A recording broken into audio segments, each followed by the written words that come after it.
Why don't we do some rapid fire? Okay. Marco Rubio. Marco Rubio, the announcement that wasn't an announcement because nobody really cared. I don't remember when he did it. I think he did it last Monday. I don't think I noticed.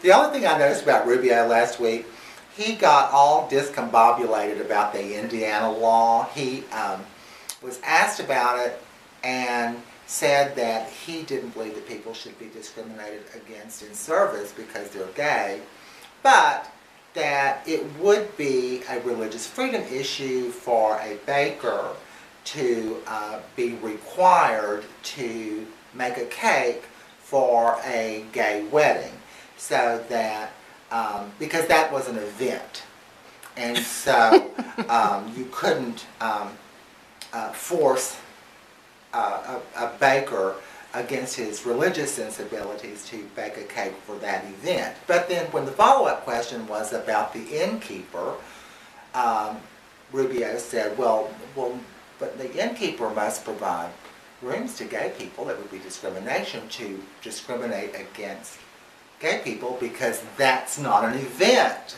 The wedding night is not an event. So I was like, okay, let me get this straight, so to speak. You can't force the baker to bake the cake, but you can force the innkeeper to provide the bed for the spread.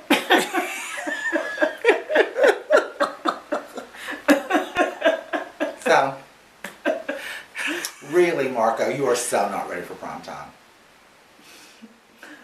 Elizabeth Warren. Well, I don't think she's made any news this week, has she? No. What are they saying? No. The lady, though, that is like the head of the Ready for Warren group was on Politics Nation this week. Hashtag shameless shout out. And she was saying how, you know, Elizabeth is a reluctant politician and that they were trying to convince her to run. And I'm like, I've seen the woman over and over and over. She says, no, I'm not running, I'm not going to run, I'm not a candidate for, I'm not going to be a candidate for. She's given herself no wiggle room. I thought in 2015 we all understood that no means no. And she has said it unequivocally.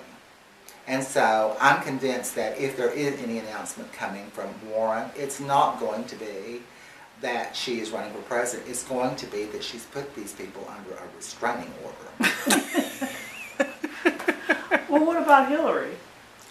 Bless her heart. She's got to be fascinating for 18 months.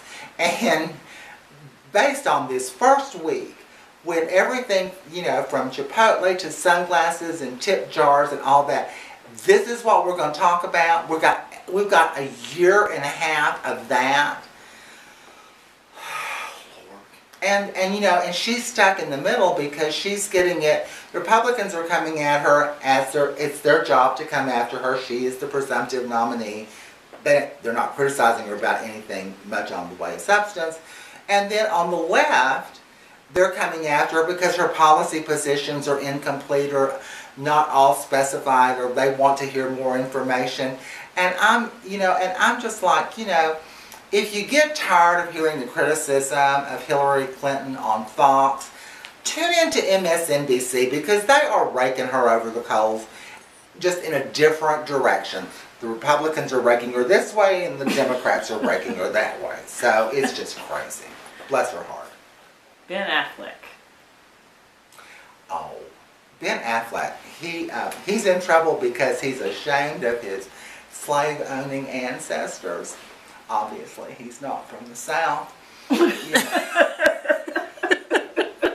Because if you're from the South, you either are fairly proud that you have slave-owning ancestors or you are making them up. Because, you know, if your family was here before the Civil War and they didn't own slaves, well, you were poor white.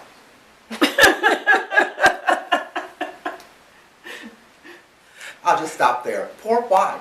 So Ben, what you said was deeply offensive to a number of people who aren't necessarily proud that we have slave owners in our background, but they're just part of the truth of who we are. And if you were as good a liberal as you like to claim that you are, you'd let that ancestry inform your current positions as opposed to running from it.